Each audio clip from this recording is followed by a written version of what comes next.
Welcome to County Report This Week. I'm Sonya Burke. We begin in Germantown, where one community is celebrating the opening of a newly renovated, state-of-the-art recreation center. Local officials attended the dedication and ribbon-cutting ceremony for the Plum Gar Community Recreation Center. Lorna Virgili reports. After many years of wait, the Plum Gar Community Recreation Center is finally renovated, and doors have opened to the public. This is something that this community deserves. So we are here, first of all, to thank you for your patience, to thank you for your commitment, and thank you for having faith in us to deliver this particular project. The design and construction of the facility was done taking residents' input, as well as environmental and economic concerns. The most rewarding part of opening a facility is seeing the community embrace it.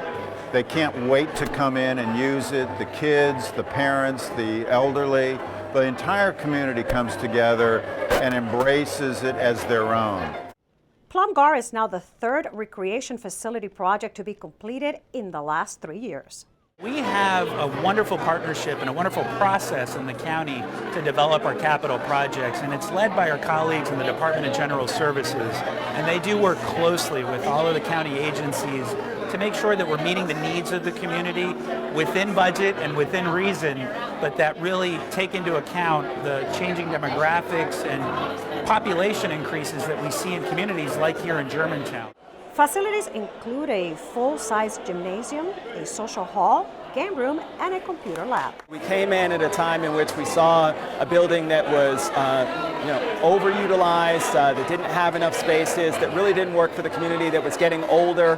And so it's great to provide them a new, shiny, functional, innovative, technologically advanced building that will truly be a center for this community. In Germantown, for County Report This Week, I'm Lorna Virgili. The nationwide search for a new planning director is over, and the person selected is no stranger to Montgomery County. Susan Kenedy joins us with more about the appointment of Gwen Wright. Susan? Sonya, after a year-long search, the Montgomery County Planning Department has found its new director. Gwen Wright comes to the county with decades of experience in top planning jobs in the city of Alexandria and right here in Montgomery County. She's been on the job just a few weeks, and it's full speed ahead. I feel like I've sort of jumped on a fast-moving train, and I'm doing my best to hang on. Gwen Wright is back in familiar territory as the new director of the Montgomery County Planning Board. She left the agency back in 2008 after 21 years for a planning job with the city of Alexandria. She told us the challenges that face both communities are similar. A big part of what I see my position as is trying to talk to property owners, trying to talk to both residential and commercial owners to build a vision and find a way that we can have a sort of consortium of folks getting together and saying let's move forward on trying to create connections, make use of transit, and really develop great communities. She says Montgomery County has a great transit infrastructure that will be key in future growth. Current plans for the Purple Line and a bus transitway will allow planners to create neighborhoods that will be livable. It's what I like to call sort of 10-minute living, where you can live in a place and in 10 minutes easily and quickly get to your job, perhaps, to a grocery store, to health care, to a school. And she says the fact that Montgomery County has great suburban, urban, and rural areas make this a planner's dream. Folks have asked me frequently if I have a vision, and what I've said is I think Montgomery County is so big you can't have just one vision. You really have to have a much more multifaceted vision for a place that is so multifaceted. In Rockville, I'm Susan Kenedy for County Report This Week. Montgomery County Council members recently received a status update about repairs at the Silver Spring Transit Center. The elected leaders were told that remediation work is currently underway at the site, and a schedule for completion of repairs is now being finalized. If everything aligns perfectly, and work begins as we expect in early August, we can meet the weather window that's in front of us and hopefully complete work by the end of this year. That is dependent upon a number of issues. Council members also heard from Metro officials who are questioning the county's approach to remediation. The Metro officials said they want more tests and they're concerned about continued cracking at the transit facility. We have continuing cracking. So obviously the repairs to the cracking have not been effective. There is leaks through the slabs, through the beams. That's a problem. We need to have solution to water going through the structure, because that will bring chlorides and water and corrode and further degrade the structure. The two sides remain in disagreement about whether there is a need for another test. The slot stress test is not specifically germane to the remediation of the pore strips. That is the work that's underway right now. We continue to meet with and speak with WMATA and try and get some resolution as to their insistence upon this test. As it stands right now, we don't believe that test is necessary. County officials are hoping to complete repairs at the facility, which is over budget and behind schedule by year's end. When we come back, we'll take you to Wheaton for an update on efforts to improve the county's nightlife. And we'll say goodbye to a local restaurant with a long history in Montgomery County. Montgomery County is looking for a few good men, and women and teenagers too, to help with the county fair. Volunteers are needed to give out information, get the fairgrounds ready, organize games for small children, and prepare and serve food. The possibilities are endless, but you have to sign up now to volunteer in August. Call 301-926-3100 or visit MC Ag Fair to find out more. Be a part of the county fair, and this year, volunteer.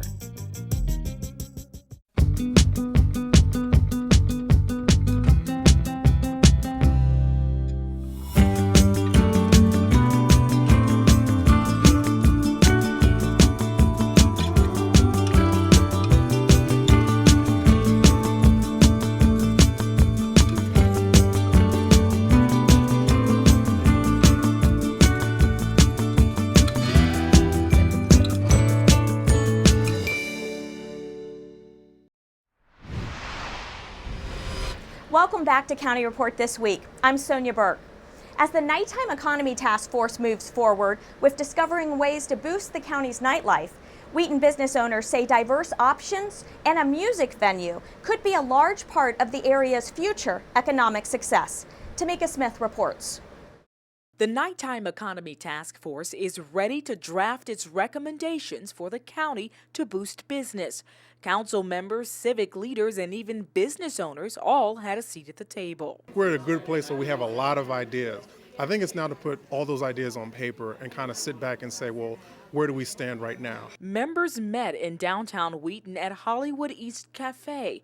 This restaurant is part of the cultural fabric of the neighborhood. Diversity is really important, especially here in Wheaton, because we have so many ethnic groups here. I mean, Asians consist of not only, Chinese, but it's Indian, Chinese, Japanese, Korean.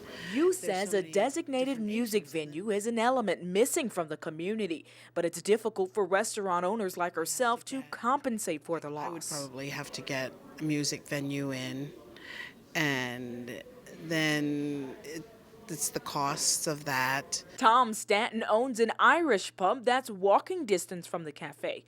He says more venues are needed. That's what's always been kind of the trademark of Wheaton, is the variety, the diversity of offerings, and I think that needs to continue. And to the extent that it does, Wheaton's just going to keep getting stronger for it. The diversity of Wheaton and other areas of the county are being considered in the nightlife conversation, but it isn't the sole factor leading the talks. Any recommendations that we want, we hope that they could encompass all the districts that we're looking at as a whole, goal as opposed to specific ones. The Nighttime Economy Task Force is about halfway through meeting with experts and officials to get a better idea of what recommendations they'll be giving to the county. Now in August, they'll be able to give a draft proposal to the county so the county can identify what are the key areas they want the task force to narrow down. For County Report this week, I'm Tamika Smith. How many restaurants can you name that have served customers for over 90 years? Dating back to 1922, ODonnell Seagrill has done just that. First in Washington, D.C., then in Bethesda, and today in Kentlands. But the family-owned restaurant, known for its crab cakes, lemon pie, and rum buns, is closing this month. It's business as usual at O'Donnell Seagrill, but not for long. After nearly a century of serving customers its Norfolk-style dishes and famous rum buns in Washington, D.C., Bethesda, and today in Gaithersburg, the beloved family-owned restaurant is closing its doors so the owner can spend more time with his family and try some new things.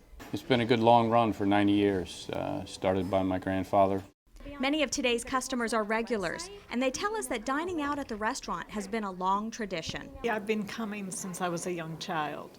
I love this place. I worked in Bethesda, and so a group of us always went over there at least once a week from work. I come here for lunch with clients a lot and also for dinner, with my family. It's really sad to hear that they're closing. It's one of the few really good seafood restaurants around. It's sad for a lot of these people. One gentleman said to me the other day, he said, your closing is going to change the culture of Montgomery County. There's a lot of memories for a lot of people. Third and fourth generations of people coming to O'Donnell's from downtown to Bethesda to here, and it's meant a lot to a lot of families. It's also a second home for the employees. Some of these staffers have worked at the restaurant for decades. How long have you worked here? 40 years. 40. I will miss the staff. A lot of things that I will miss about it. But the day-to-day grind and all that, the nights and weekends, I just spent my 40th Mother's Day in a restaurant. So. Many of his customers are going to miss the rum buns, a sweet roll with a secret recipe. You can't come without having the rum bun. The rum buns are amazing. Hopefully we can do something with some of our products to keep it going. Washington really can't be without rum buns. It's sad to see them go, but good to know the owner is exploring some ideas such as a food truck for bringing back some of the most popular menu items. Montgomery County Council member Craig Rice introduced a resolution passed by the council that urges the Maryland General Assembly, Congress, and others to examine the issue of equitable access of eBooks from publishers for use by county libraries. County Executive Ike Leggett says he supports this effort because libraries often pay 3 times as much as consumers for an ebook. When you look at the modern technology and the way we're going in terms of our use of technology, ebooks really taken off. And we have such a large demand in the county. But they're also very expensive. And when you evaluate the expense of the ebooks compared to what the government is purchasing for our library system versus what you pay for it in the private sector, there's a huge gap here. And I think that we need to close that. And so what the council, myself, and others around the state and around the nation are trying to do is to get the publishers to look at what they are doing, because in many ways it's almost as we've been gouged in terms of the cost that we're looking at. And we need to bring those costs more under control, because there's no way with the existing costs that libraries such as Montgomery County will be able to fulfill the demands for ebooks at the cost that the publishers are asking for today. National Night Out is just around the corner, and joining us in the studio today is Lucille Bauer from the Montgomery County Police Department. Lucille, what can you tell us about this annual event? This year, National Night Out is being celebrated on Tuesday, August 6th.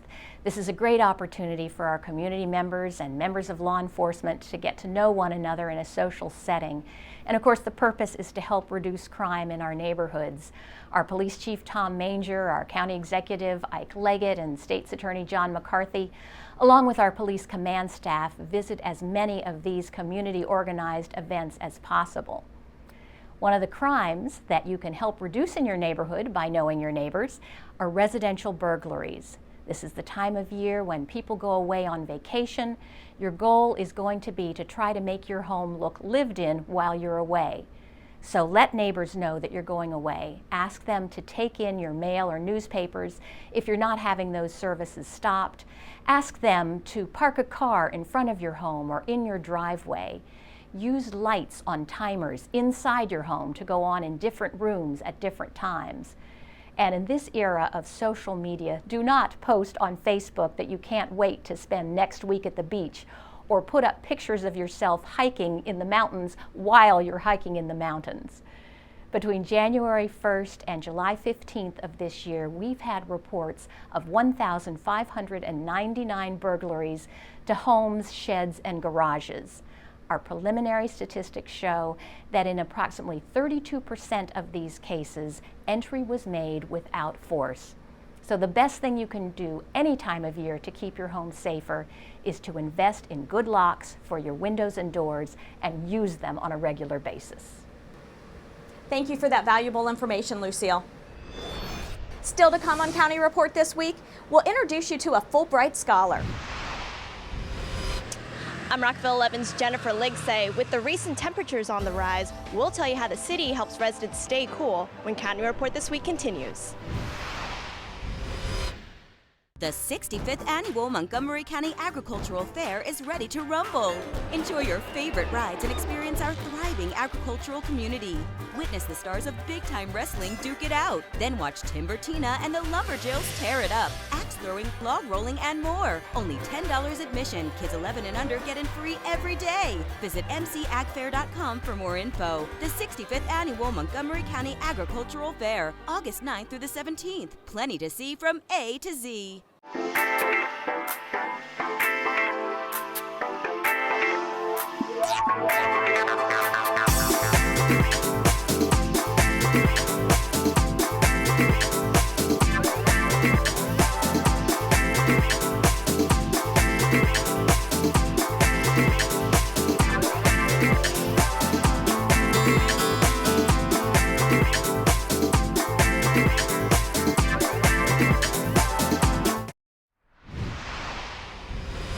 Welcome back to County Report this week. I'm Sonya Burke. A former Montgomery College student and Jack Kent Cook Scholarship winner is a recent Fulbright Scholar and college graduate with an exciting future. Danielle Stetsky reports. Susan Wu is the second child out of 4 in her family and is the first to attend college. She wants to be a role model to her brothers and is on a fast track to doing just that. Susan started her spectacular academic career at Montgomery College in 2009, and in 2010 she got accepted into the college's esteemed Renaissance Scholars program. Renaissance Scholar just provided me with opportunity to just take challenging courses with honors, just meeting new people, meeting professors like Professor Nate. While taking her courses at the Germantown campus, she quickly got involved with the college's Student Life Initiative, where she found a wealth of events, volunteer opportunities, and a variety of clubs. Student life, it provided me with the opportunity to be a leader as a treasurer of the Student Senate, so I was able to just lead events like the breast cancer fundraiser. In the Renaissance Scholars program, Susan found professors who mentored and helped her to develop her intellectual skills. Her efforts paid off when she was announced as one of the 2011 winners of a prestigious award worth up to $30,000 per year to outstanding community college students to help them earn a 4-year degree. After visiting a couple of schools, Susan decided to transfer to Smith College, and this year she has graduated from one of the most prestigious women's colleges in the country with a degree in marine biology. She has just truly been transformed from a kind of shy young woman to a very articulate spokesperson for Smith College and for her education. Just before her graduation day at Smith, Susan won a Fulbright Scholarship. From January to November of next year, she's going to be teaching English in Malaysia. I never thought it would happen to me, so it's really crazy to just think that I can do that and have the potential to transfer to Smith, get a Jack and Cook scholarship and just get a Fulbright. After finishing her scholarship in Malaysia, Susan plans to go to grad school or get a researching job as a marine biologist. For County Report this week in Germantown, I'm Danielle Stesky. Although school is out of session, some Montgomery County Public School students and other area kids were recently reminded that education never takes a break, not even in the summer. But this learning experience could be truly described as fun and games. MCPS TV has a story.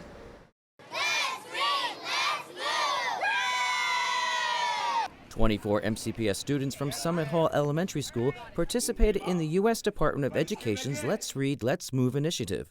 Hosted by U.S. Secretary of Education Arne Duncan, this series of summer events promotes reading, nutrition, and exercise. Again, open up, breathe in.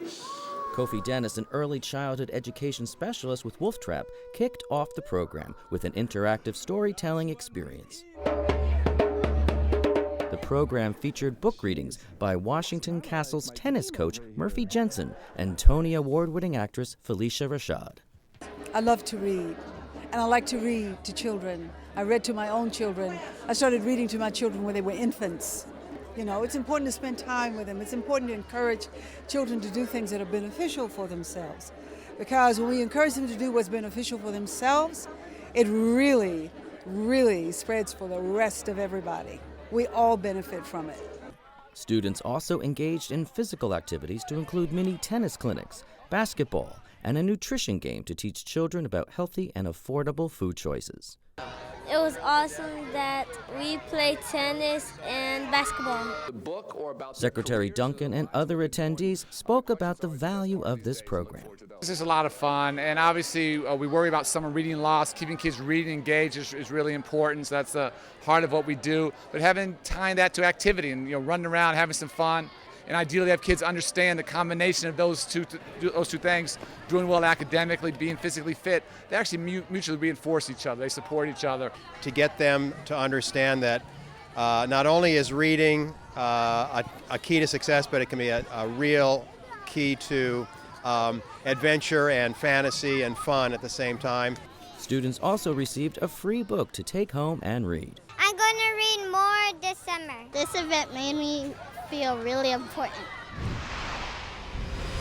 The City of Rockville's Division of Community Services provides for the well-being of area residents through a variety of human services programs. This summer, the division is helping residents stay cool inside when it's a scorcher outside. Rockville 11 reports. That's right. The summer heat is on, and so is the newly installed air conditioning unit for this family, thanks to a donation through the city's Community Services Division. I'm excited and happy, very. That's the sentiment of Rockville resident Irma Ward, who just received a donated air conditioner after having faced the midsummer heat without a working unit with her 3 children and 2 grandchildren. I pretty much coped until the temperatures rose real high, and then that's when it got real bad. In an effort to help residents like Ward beat the heat, Rockville's Community Services Division has a donation program for families in need. And they're referred to us through Health and Human Services. They're referred through us to other people in the city who have seen a need. And actually people who hear about the program tend to also just give us a call and inquire as to what we have available. As soon as somebody calls in and we have a donor available, Alfred Thompson will actually go pick it up and deliver it to the house. As the city's Community Services Referral Coordinator, Alfred Thompson knows the value of having this donation program. Even though it's for a short period in the year, but it's very, very important to people because some have children, some have health problems, some cannot sleep at night, and they don't have the resources to buy one. The program began back in 2010 and has grown with each year, having helped 68 families keep cool in 2012. The reason that it started is we had some homebound seniors who were having issues with their heating, and frankly, on a day, again, like today, with a heat index of 102, it's actually very dangerous for people who are at risk. Residents who would like to donate a new or gently used air conditioning unit or are in need of one can contact the city's Community Services Division at 240-314-8310. Having a cooling room in a house makes a lot of difference to a family. We're very blessed to have some excellent donors in the city, and the ones that have been able to donate multiple units have really helped families out that otherwise would be suffering through some of these temperatures. I really appreciate it, and I really appreciate Rockville's help. For County Report This Week, I'm Jennifer Ligsay. Coming up on County Report This Week, Kathy Stanhope will introduce you to a sweet dog who needs a home. And we'll take you out on the Anacostia River. We'll be right back.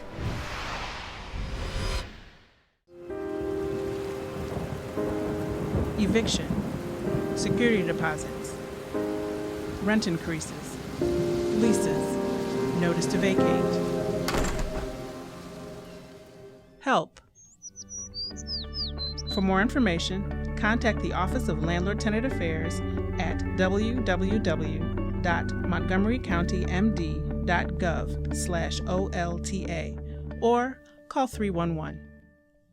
This summer, dig up some fun. Dig into reading. Who knows what you'll find? Explore with books and make the light shine. If you dig deep and are very clever, you'll find adventure and buried treasure. Watch the past unfold as stories are told. When you discover books, your imagination explodes. There's an amazing world right under your feet. Uncover the secret to make your summer complete.